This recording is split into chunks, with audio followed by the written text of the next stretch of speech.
Hello, welcome back to Lalitha's kitchen. ఈరోజు మనం చేసేది upma, just plain upma, no tomatoes, nothing, because I have a sambar to combination. So just plain upma. Okay, ఉప్మాకి first ఒక cup రవ్వ తీసుకొని దీన్ని మంచిగా వేయించాలి, ఎర్రగా వచ్చే వరకు వేయించుకోవాలి. సో ఇట్లాగా ఫ్రై చేసుకున్న తర్వాత దీన్ని మనం పక్కన పెట్టుకోవాలి. ఇప్పుడు ఒకవేళ ఇది ఫ్రైడ్ ఉప్మా రవ్వ కూడా దొరుకుతుంది, కావాలంటే అది కూడా యూజ్ చేసుకోవచ్చు. పోపు వేసుకునేటప్పుడు పోపు చాలా ఇంపార్టెంట్. పోపు కొద్దిగా ఆయిల్ వేసుకోవాలి, ఆయిల్ కొద్దిగా ఎక్కువ వేసుకోవాలి ఉప్మాకి, ఎందుకంటే రవ్వ కదా స్క్వీజ్ చేసేస్తుంది అనమాట. దీనిపైన కొద్ది బటర్ వేసుకోవచ్చు, నెయ్యి, ఆవాలు, జీలకర్ర, శనగపప్పు. ఉప్మా పోపు చాలా ఇంపార్టెంట్. ఓకే, అంటే ఫ్లేవర్ అంతా దీంట్లోనే ఉంటుందన్నమాట. ఈరోజు నేను కొద్దిగా గ్రీన్ చిల్లీస్ కాకుండా రెడ్ చిల్లీస్తో చేద్దాం అనుకుంటున్నాను, ఎందుకంటే I want eat some spicy. కొద్ది గ్రీన్ చిల్లీస్, రెడ్ చిల్లీస్, ఒక్క పిసరంతా అల్లం చాలా మంచి ఫ్లేవర్ ఇస్తుంది ఉప్మాకి.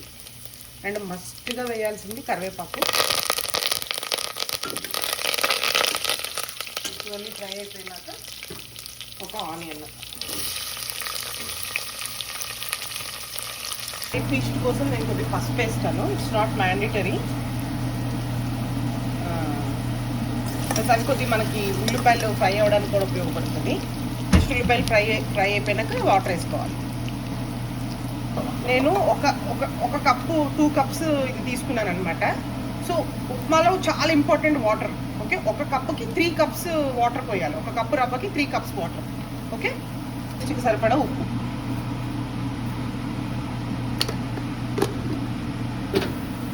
ఇట్లా వాటర్ ఇట్లా పొంగాలి. ఓకే, ఎప్పుడన్నా కానీ రైస్, బిర్యానీలు కానీ ఏం చేసినా ఇట్లా పొంగినప్పుడే మనం వేసుకోవాలన్నమాట.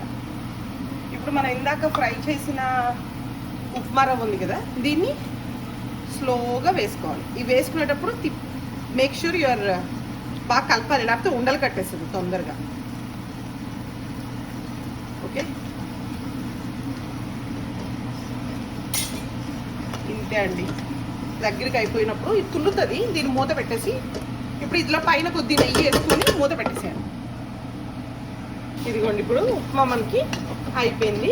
ఇప్పుడు దీనిపైన కొద్దిగా వేసుకుంటే కరివేపాకు వేయొచ్చు, పైన కొద్దిగా నెయ్యి వేసుకొని దీన్ని మూత పెట్టేసుకోండి. ఇది మీరు అంటే ఇందులో మనం మసాలా, టమాటోలు, ఈ వెజిటబుల్స్ అవేం వేయలేదు కాబట్టి మనకి ఉత్తి సాంబారు చట్నీతో మంచిగా, పీనట్ చట్నీ, ఏ చట్నీ అయినా మంచిగా తినొచ్చు. ఒకవేళ మీరు కావాలి అనుకుంటే ఇట్లా చట్నీతో తినాలనుకున్నప్పుడు ఇలా చేసుకోవాలి. చట్నీ కానీ సాంబార్ కానీ ఏదన్నా. లేదు నేను ఉత్తిగా ఉప్మానే తినాలనుకున్నప్పుడు మీరు దీంట్లోనే మంచిగా టమాటోలు, వెజిటబుల్స్ వేసుకుంటే మీకు అది చాలా సాలిడ్ అయిపోతుంది. Yummy upma ready. Please try and enjoy with your family. Thank you. Here is yummy upma. ఇట్లా 1:3 వేసుకోవడం వల్ల మీకు ఈ కన్సిస్టెన్సీ వస్తుంది, లేకపోతే ఉప్మా చాలా గట్టిగా అయిపోతుంది.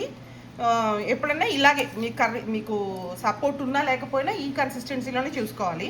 వెజిటబుల్స్ అవి వేస్తే ఇంకొద్ది ఒక పిసర నీళ్ళు ఎక్కువే పోసుకుంటే బెటర్. సో ఇది మీకు పొద్దున చేసుకుని నైట్ తిన్నా కానీ ఇట్లానే ఉంటుంది అనమాట. Sambar with this one will be yummy. Thanks for watching.